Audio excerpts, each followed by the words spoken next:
I have a denim skirt to share with you. The pattern is meant for zero stretch fabrics, but I've made it with stretch denim. Super comfy. I'll show you how I adapted to that. Sneak peek. I'll be showing you how to sew a curved waistband in the neatest way possible. So keep watching. Time flashed by and I woke up on the other side of the moon. Hi sewing friends, I'm Karina from liftingpinsandneedles.com. Welcome to this channel that is all about sewing, limitless sewing. Here you will always find a lot of practical content that could be super useful for your own sewing at home, up close footage of sewing techniques and tricks. So if you think that's a cool idea, go ahead and subscribe, tap on the bell so you don't miss out when new videos go live. On the previous video, I showed you a denim skirt, classic denim skirt, the Danube skirt from Itch to Stitch, a purple one, super pretty. And in that video, I showed you how to sew on the pockets so that they look super pretty inside. I did mention I had batch sewed 2 denim skirts, and these 2 skirts were part of the monthly sew along I have on Patreon. The ladies that are on the orchid tier, they get a sew along every month, full sew along. These projects are usually more involved, lots of techniques, things to see, so it's really handy for them to have the full thing, the full step-by-step from beginning to end. Last month I had posted a poll with 3 options for denim skirts, and actually the Danube skirt from Itch to Stitch just had 1 vote over the Sally skirt from Style Arc that I'm going to show you now. And I decided, I want to please everyone. So I made both, and I was very intentional about making them in a different way so that there would be more value in the sewing that was being shown. The Sally skirt from Style Arc is a classic denim skirt. It has the 5 pockets that traditional skirts have, same as jeans, those curved front pockets with a coin pocket. There are back patch pockets, a yoke at the back that eliminates the dart, center back seam, fly front zipper.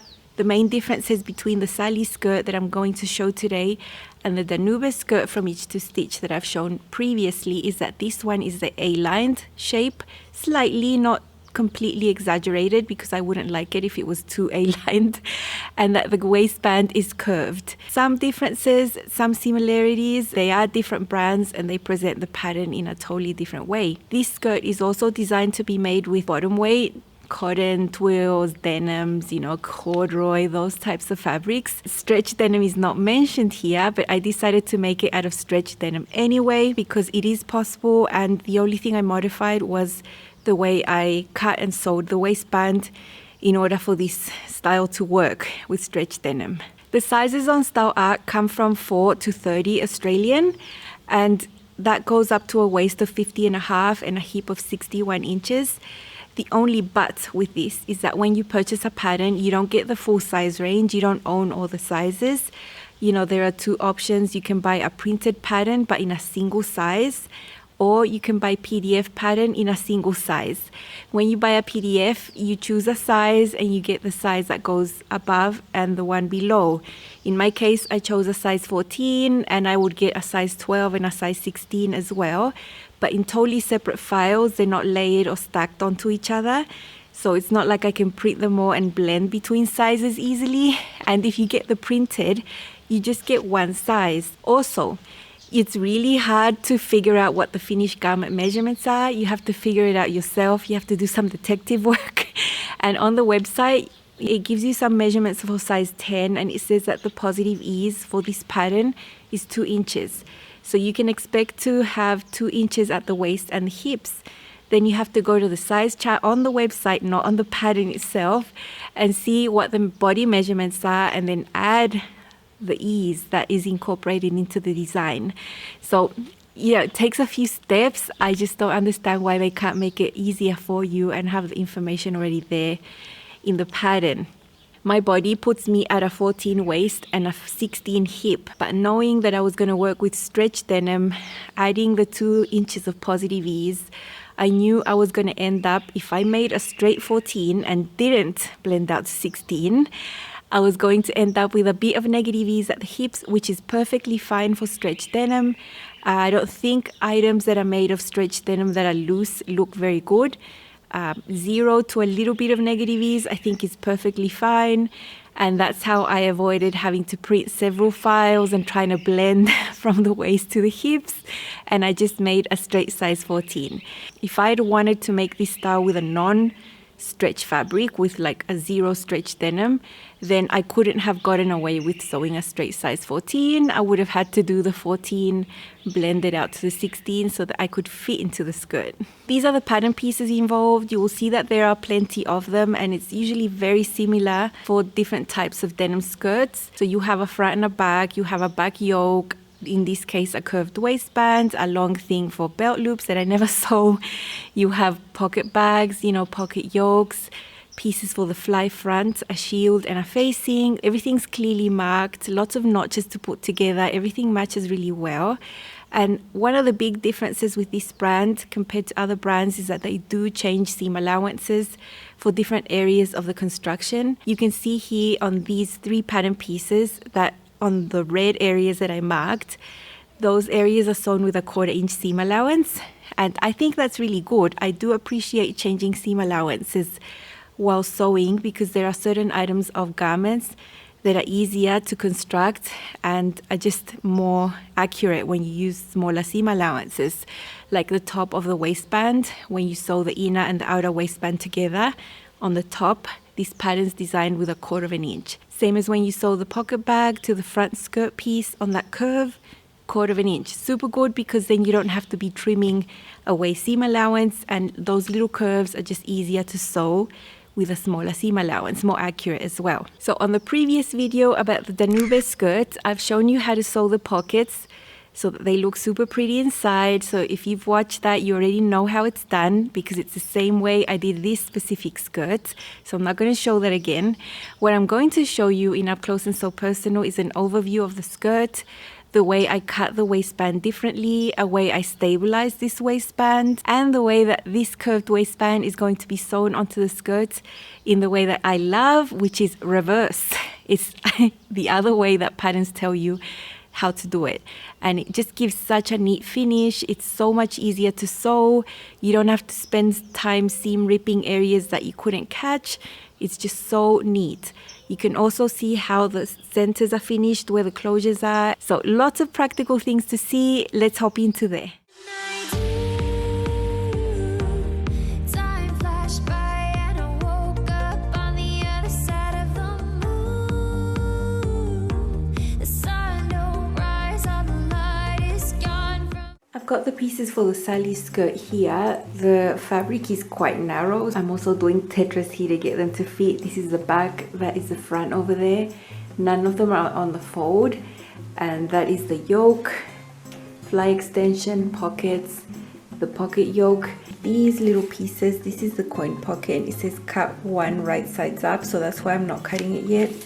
Same as this facing for the fly, it says cut 1 right sides up.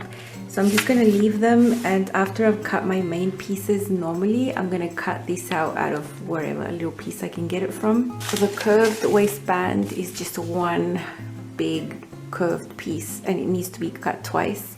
Because I'm working with stretch denim, and this denim is quite stretchy, I actually have no interest in making the waistband stretch, or else it's just going to fall off you.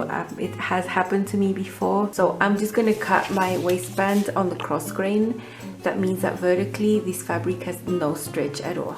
So the waistband won't stretch, the whole rest of the skirt will stretch, and that will just keep the waistband up and snug against you and not sag and fall. But I'm doing this to save fabric too. So if you wanted to cut the waistband in the normal direction, it would really stretch a lot. Slightly more A-line to the side. This is the back piece, 2 of them.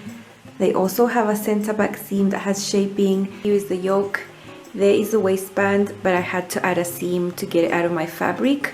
So just ignore that seam, it's not supposed to be there. You can see it curved like that. And there are notches here that mark where the side seams are supposed to be on the skirt, so it's pretty easy to put together. Same as on the ends, it says right and left, so it's meant to be cut normally. It's just one long extended piece. It's just that I had to put a seam there. Now this is the lining one that I'm going to use inside, and this one I did cut it normally, so I have it here folded, but it's just a long pattern piece. Patch pockets. fly shield. It's just a rectangle here, a fly facing, it's just one piece. The front, the shape there for the pocket. I have sewn the side seams, nothing special there, just a straight seam, 3/8 seam allowance. And I have serged the edges separately and pressed them open like I usually like to do. I have pressed up my hem and top stitched it down. I did a slightly smaller hem allowance, I think it was 1 inch, and I did 3/4 just because I could use that tiny bit of length. Up there the waist is still raw, and that is coming next with the curved waistband.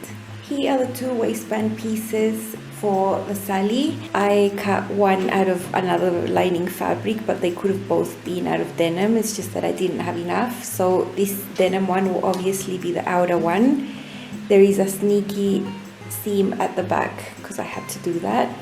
And remember, I cut this on the cross grain so that there's no stretch in the waistband. The waistband of the Eddystone jeans, they had, you put tool tape or selvage or clear elastic, something to stabilize the top here.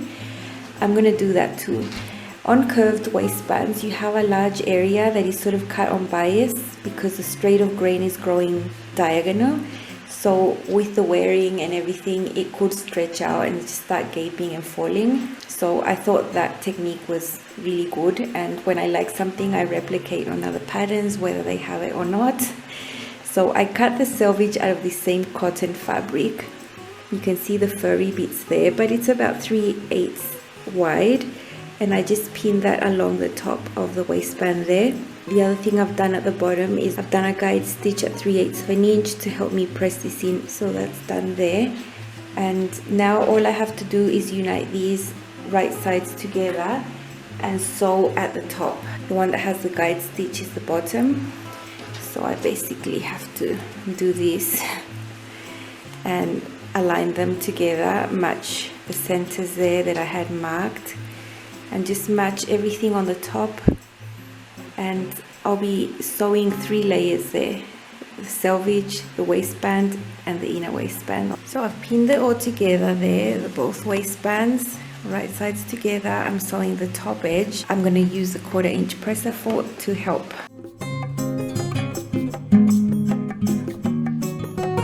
This is curved, and I'm just going to look for some curved areas and do a few snips there just to help this along. The good thing about having such a small seam allowance is that it's easier to sew, it's more precise, and you don't need to be trimming out seam allowances because it's already small. Now I'll just be opening this waistband and understitching the seam allowance towards the lining one, the one that will go inside. I'm not going to start understitching from the very edge, just a bit further in so that I can fold that under properly later. If I understitch to the edge, that will get in the way.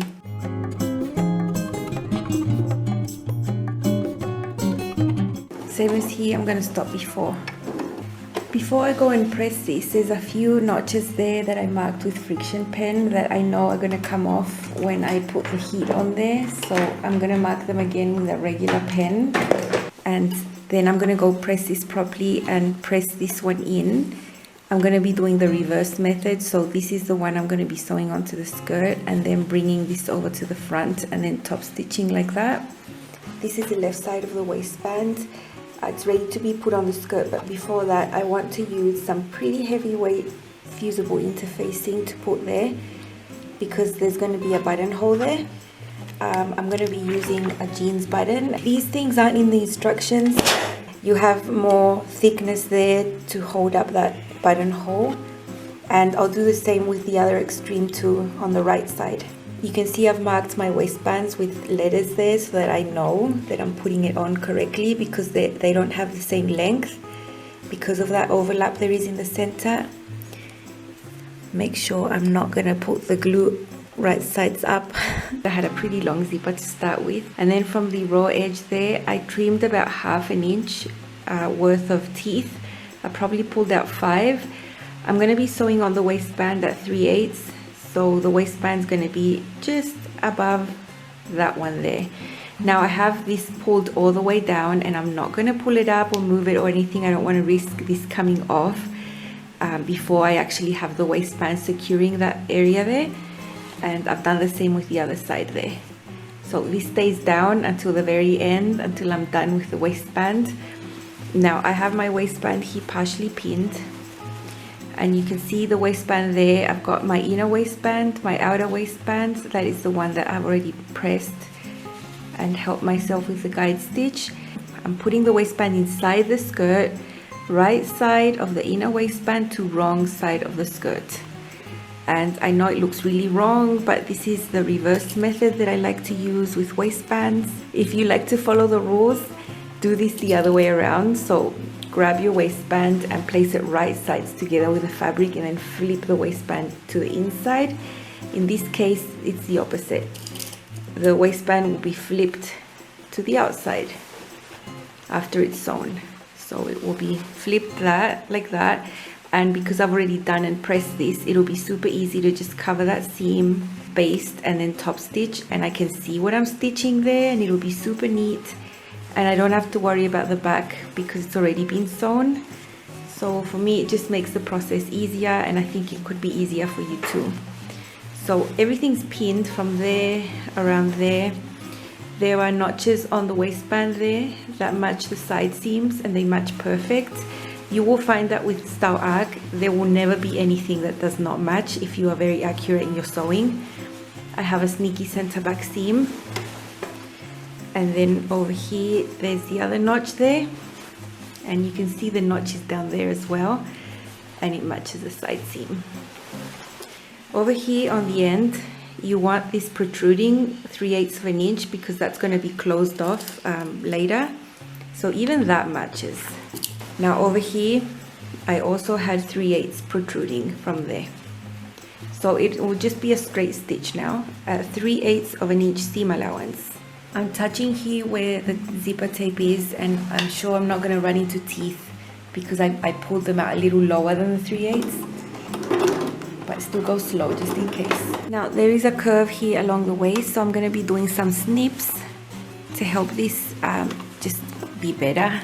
And then I'm going to bring this waistband forward like that and baste it, hand baste it.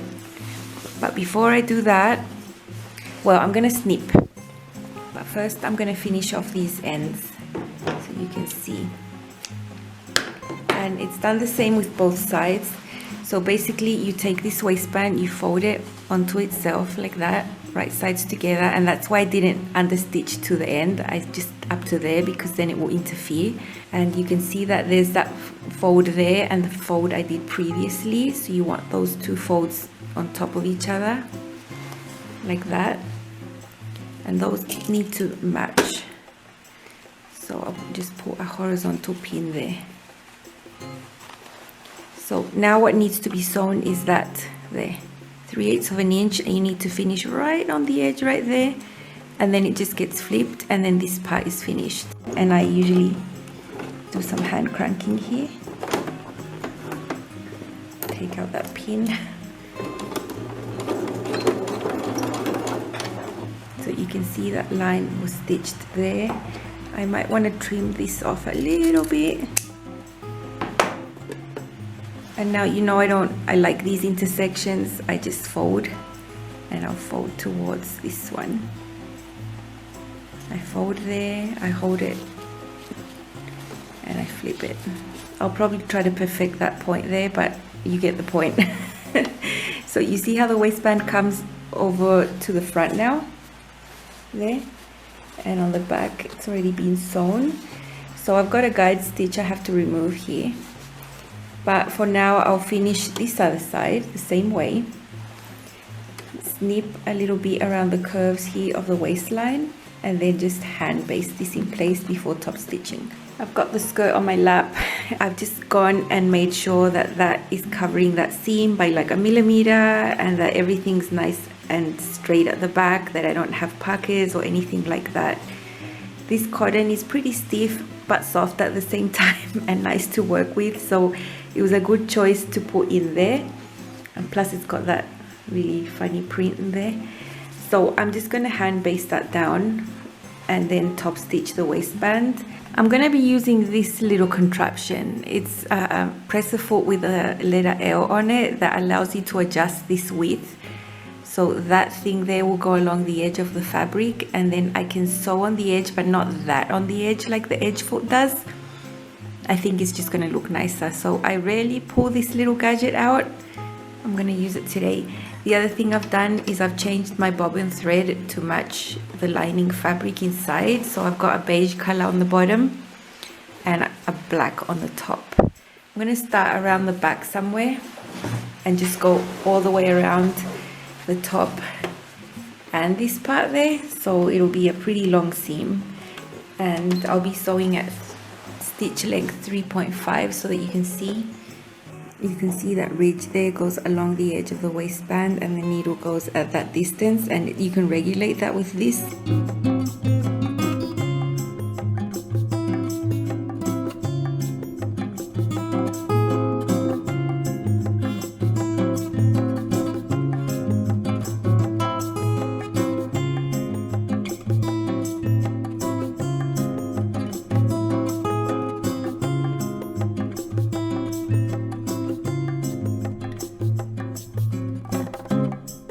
I wanted to take a minute to thank all the ladies that joined me on Patreon. There are different tiers there for different levels of membership, and your support there means the world to me. It keeps me motivated, on my toes. I do post different types of exclusive content there on my Patreon page. So if you enjoy my channel and would like to see more sewing there, you're welcome to go have a look at the page, the tiers, the types of rewards that I offer. They all have to do with sewing, and you can see some more limitless sewing over there. I am uploading some behind the scene type videos there, so there is a lot you can see there if you decide to join me. When I was showing you how I was going to stabilize the top of the waistband, I mentioned that I had seen that on the Eddystone jeans.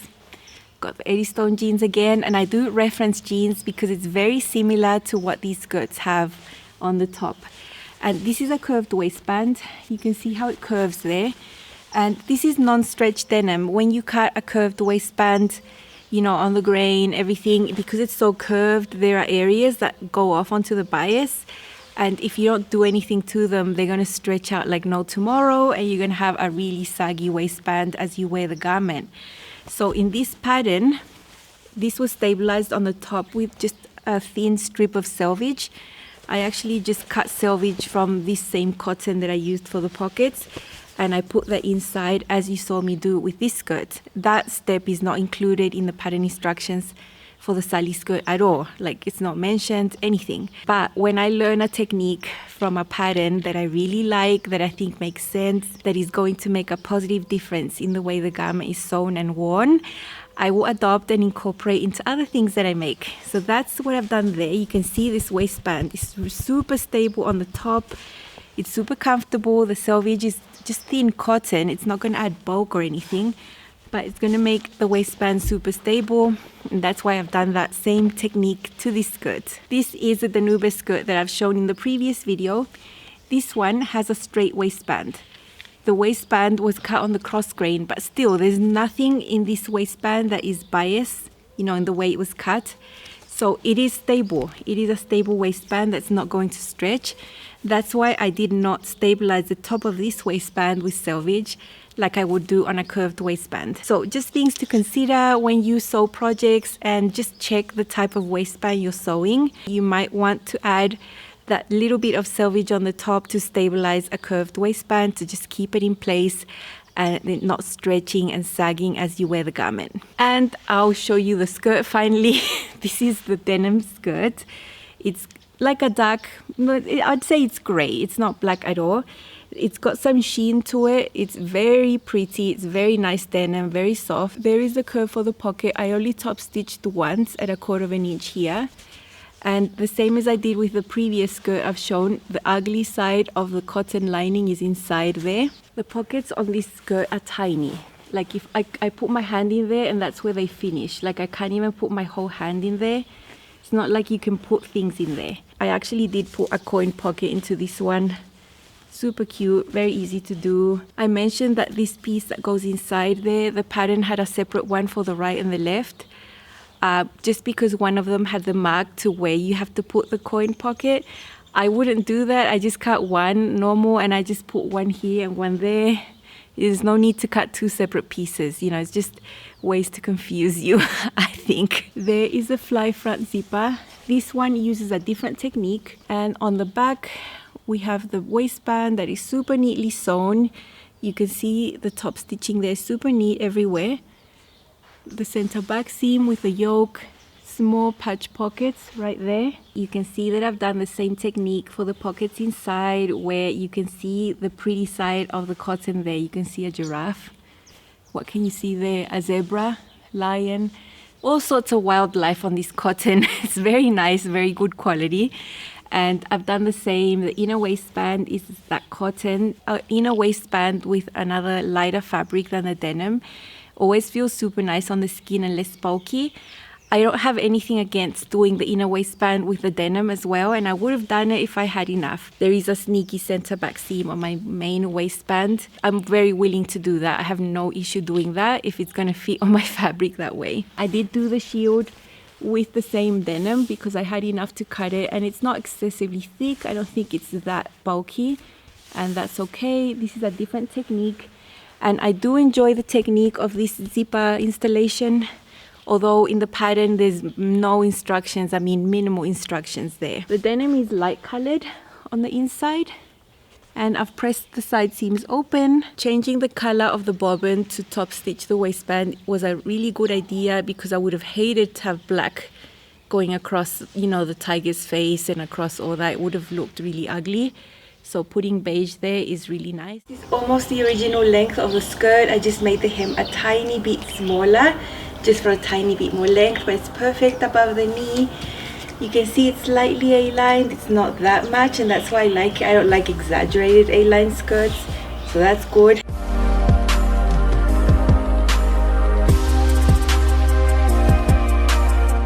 This just goes with every single thing in my wardrobe, and I can see wearing this so much. It's so comfortable. Here you can see the length better above the knee. I think if you're shorter than me, you might find the skirt longer than above the knee, so it depends. You have to measure the pattern pieces as always. On the side you can see it's a little bit fitted here, and I wanted it to have a little bit of negative ease because it is stretched. Look how stretchy this is. I don't think stretched denim looks good when it's loose. That's why I didn't blend from the waist to the hip a larger size. I just left the straight size so that I could have a fitted hip like this, similar to how jeans would fit, only this is a skirt. There are the pockets there on the back, small pockets. I don't know if you can see them.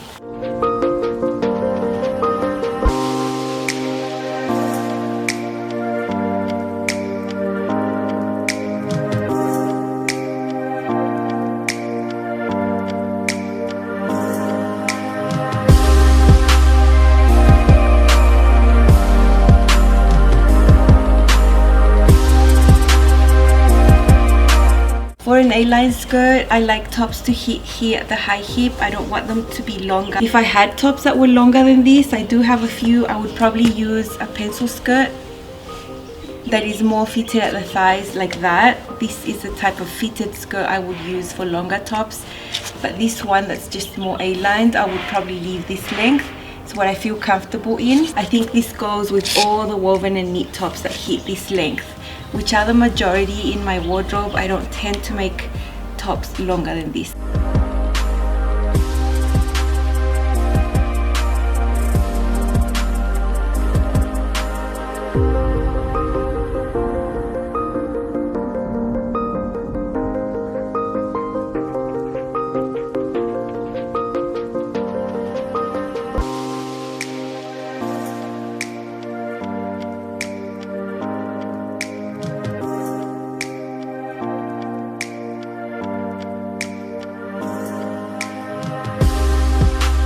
I know I'm gonna be wearing this skirt a lot because it just goes with everything, and I'm happy I have a grey stretch denim skirt, super comfortable.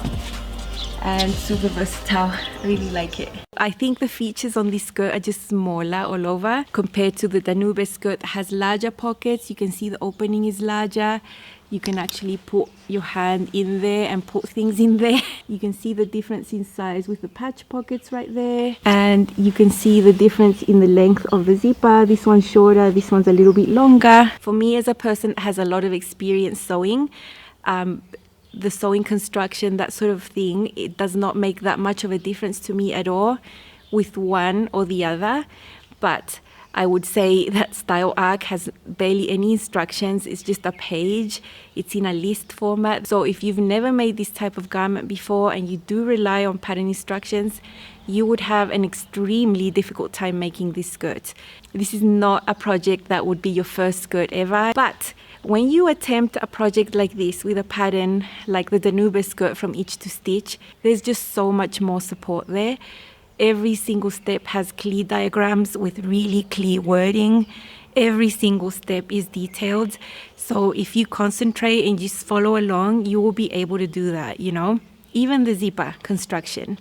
With the Sally skirt, there was absolutely nothing. And if I hadn't have known how to put these types of zippers in from the past, from my previous experience, I would have been scratching my head like for hours on end. So these patterns from Style Arc are definitely not beginner friendly. I don't think they have the goal of teaching anyone techniques or like teaching you how to sew actually. I do think they are aimed at people that are very experienced, that won't need to rely that much on the instructions and the way the pattern is presented. Although the patterns are beautifully drafted, they have notches that match everywhere. You know, the pattern pieces are always balanced. They have every single mark on the pattern pieces, grain lines, everything. They are good patterns, but there are lots of barriers to the experience of the person sewing there. Everywhere from trying to choose a size, that you have to figure out so many things, to getting single sizes and then to having minimal instructions. I know that not every single person that watches this video is at beginner or intermediate stages of their sewing. I know a lot of you have a lot of experience, and depending on whether the sizing is appropriate for you, you might want to try this style. I think the Danube skirt from Itch to Stitch will give you a nicer experience, of course, better instructions, and always a really good fit and a very well made pattern. They are both beautiful skirts. They are very similar. They have some differences, and you know, depending on what you want, a straight skirt with slits, A-lined, straight waistband, curved waistband, lots of instructions. You can think about whether you want to try some styles from Style Arc. I do own a lot of their patterns. I do like the styles, the way they're drafted, but I am super aware of all the barriers, especially the fact that most of the patterns do not come in multi-size. Some of them do, some of the newer ones do, and there you can not choose layers because they don't have layers. You have to print the whole thing out. So those things just make it so much harder, and I think they could improve those things and make the patterns easier to use. So that is my critique. The way I've shown you how to sew the curved waistband, you can apply to other projects with curved waistbands.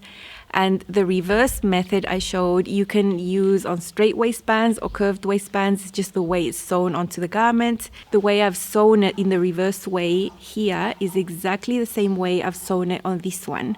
The only difference is that the waistband was straight and is not stabilized on the top, but the exact same way, the same way. I hope this video was helpful for your future waistband endeavors. Let me know if you've tried Style Arc patterns, what your experience has been. Mine has been positive so far, but that's because I'm willing to put a blind eye on the type of instructions and all those things because I don't need to rely on them that much. Thank you so much for watching, and I'll see you very soon with more sewing. Bye!